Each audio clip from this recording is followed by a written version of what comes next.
forum de Crans-Montana a fait son retour à Dakhla, au Sahara occidental, pour la 5e année consécutive. Il a accueilli plus de 1200 participants venus de 110 pays, dont des personnalités de haut rang, autour du thème « Bâtir une Afrique puissante et moderne au service de sa jeunesse ». Cette édition voulait donner la parole aux jeunes, qui représentent 79% de la population du continent africain. Nous avons souhaité pouvoir orienter notre programme autour d'une célébration de la jeunesse africaine. Ces jeunes qui, chacun dans leur domaine, au sein d'entreprises, de gouvernements, d'organisations de la société civile, sont finalement les meilleurs exemples de cette réussite africaine, de cette réussite d'une Afrique qui a décidé de prendre son destin en main. Près de 25% des femmes africaines, en particulier marocaines, sont chefs d'entreprise. Des échanges dédiés à la promotion des femmes en Afrique étaient co-présidés par Ajboua Zouber, qui dirige la fondation Fos Boukraa, implantée au Sahara occidental. Notre fondation gère 2 centres de formation pour les jeunes et les femmes. Ils peuvent y développer leurs compétences pour se lancer dans la création d'entreprises. De cette manière, ils ont un emploi et ils créent des opportunités économiques. Ils sont plusieurs à avoir déjà créé leur entreprise dans les services, les cosmétiques et l'agrobusiness. La Fondation apporte ainsi son soutien aux jeunes et aux femmes pour qu'ils deviennent des acteurs économiques importants au Maroc et en Afrique.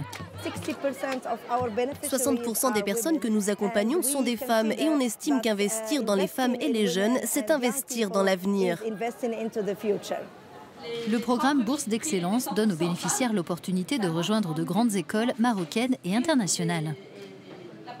À ce jour, 157 personnes ont reçu une bourse d'excellence.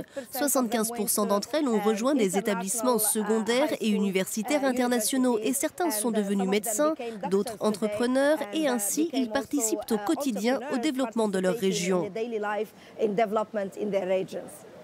Le deuxième thème central du forum, c'était la transformation numérique. Selon les experts, elle concerne déjà des secteurs divers en Afrique, hôtellerie, tourisme, assurance, finance, santé et agriculture.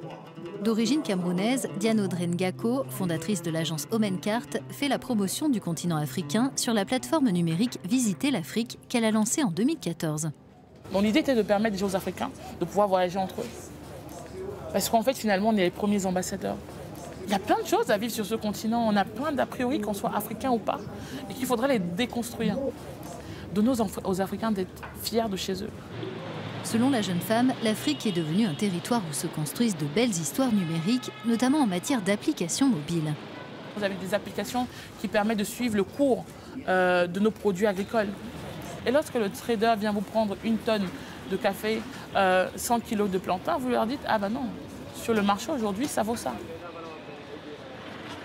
Le digital nous donne confiance, ça nous permet aussi en tant que jeunes Africains de nous connecter, de nous dire que, écoute, toi qui es en Mauritanie, tu as exactement les mêmes problèmes que moi qui suis au Mali, mais avec ton background et mon background, on peut trouver un environnement qui nous rassure, qui nous permet de toujours croire et de toujours rêver.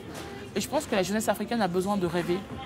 Une soixantaine de jeunes Africains, dont Diane, ont reçu les prix Nouveaux Leaders du Futur 2019. Ces récompenses viennent saluer leur réussite dans différents domaines et leur permettent de développer leur réseau.